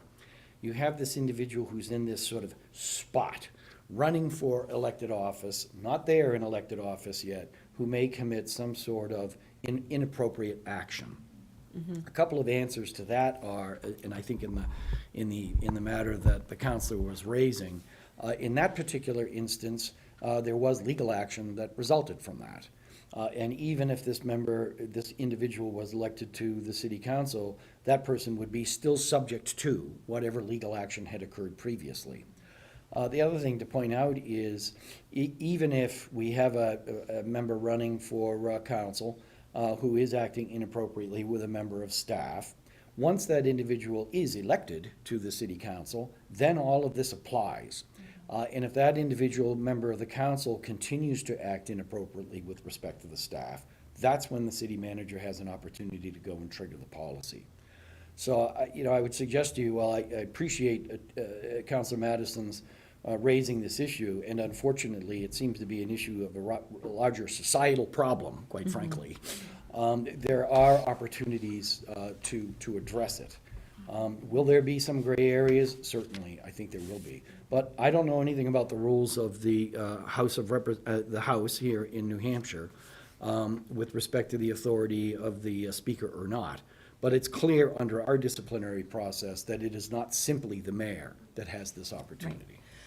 Right. And I guess that's what I was hoping to get at, is that, there are other members of our council that you would not find 15 people, hopefully, who would ignore something like that, that there will be somebody who would stand up and do what was right. I do think that educating and less direct terms like administrative directive sounds like these are the rules, but educating staff about what is appropriate and what they should tolerate and what they should not tolerate is also very important, because I think that there's probably a culture of wanting to do what counselors need and, and giving them time, and there needs to be some boundaries, and staff needs to feel comfortable setting those boundaries. And so they need to be told that that's okay, and that they should do that. And for them to know that they'll have support if they do that by their manager, and then via our disciplinary process if needed. Madam Chair, one other note to make, given some of the city manager's comments. The disciplinary policy was not written with any specific list of violations included in it, and that was purposeful. The language in the charter is fairly broad. It says you can be removed for prolonged absence for inattention to duty, mental or physical incapacity, incompetency, crime, immorality, or misconduct in office. So we wanted to avoid having a sort of a laundry list, because it's impossible to always anticipate. And the reality is that if you have a city councilor who is continuing to flaunt the other statutory and charter requirements, especially the non-interference clause, that would certainly be something that could trigger the policy. So I would suggest not, trying to put a list in there at this point. Yeah, and I wasn't Right. suggesting. Yeah, I appreciate the city attorney's comments, and I mean, I know that this is going informational. I get the proposed motions too. And I didn't write the letter just to waste your time Right. or to bring this up. I was generally interested, are there things we can do? I did read the policy beforehand. For me, what I saw was, is there a disconnect between us, somebody reporting the information, and it getting to us? But in kind of a greater sense, having two mayoral candidates have restraining orders taken out against them from City Hall is pretty extraordinary, even in this current political climate. So this did need to be discussed. And so the purpose of this wasn't to waste your time, because, it's wasting my time too. It's because we do need to talk about this. We do need to see if we can change it. And, we need to remind ourselves that we're guests in this building, and we need to act accordingly. Great. I'm going to open up to some questions. Councilor Haas? Yeah, thank you, Madam Chair. I think your concern, Councilor Madison, was that there appears to be single points of failure in the reporting of issues. The election part, that's that gap, then I don't think we can do anything about. I think, Madam City Manager, you addressed this one part of single point of failure, that if you brought an issue to the mayor and the mayor kiboshed it, you felt strong enough about it, you would bring it directly to council.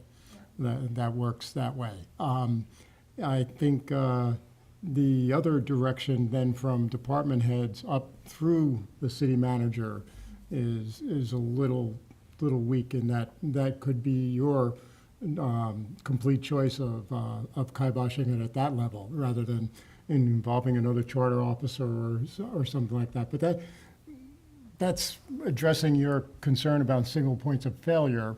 I'm not sure that's worth spending any more time than I've just wasted on it, because it would bubble up in other directions. Frankly, it would bubble up around the city manager at that point. So just to acknowledge your recognition of good engineering analysis. Thank you. Anyone else? Councilor Jones? First of all, Andrew, I want to thank you for making it very clear that you were not being reactive, you were being proactive, and you made that very clear, so thank you. We don't want people thinking there's a problem right now. Right. And, the potential is there.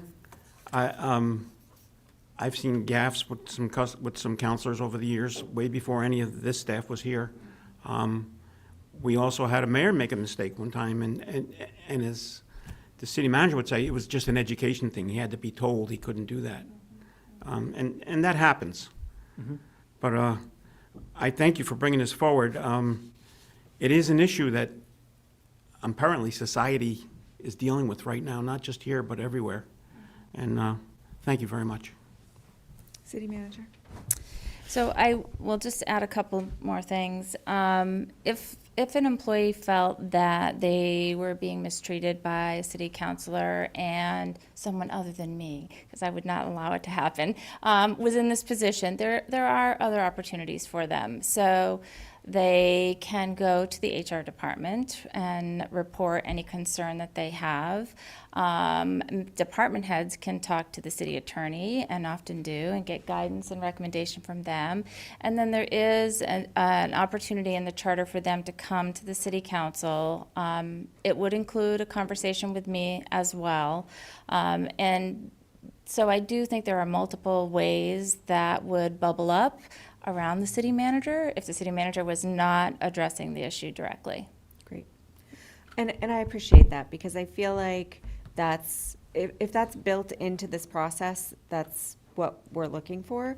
What we need is for the staff to know that they have access to those things, right? Because in a lot of, I mean, I don't know where this falls in the employee handbook or on what day HR trains how to handle misbehaving counselors.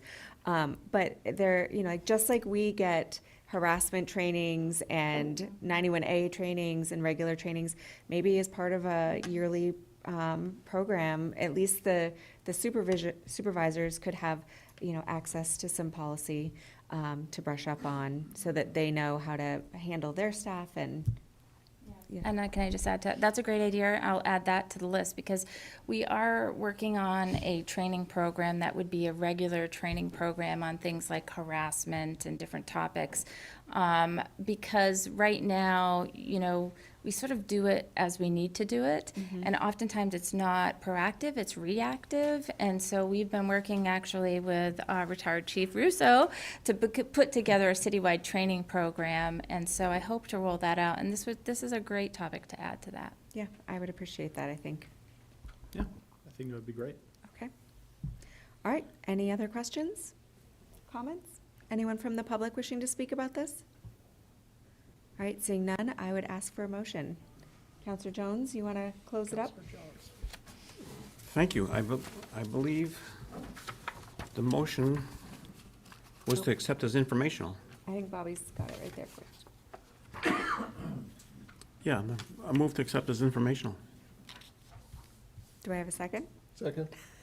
I have a motion by Counselor Jones, seconded by Counselor Williams. Any questions on that? Seeing none, I would ask for a vote. All in favor? Aye.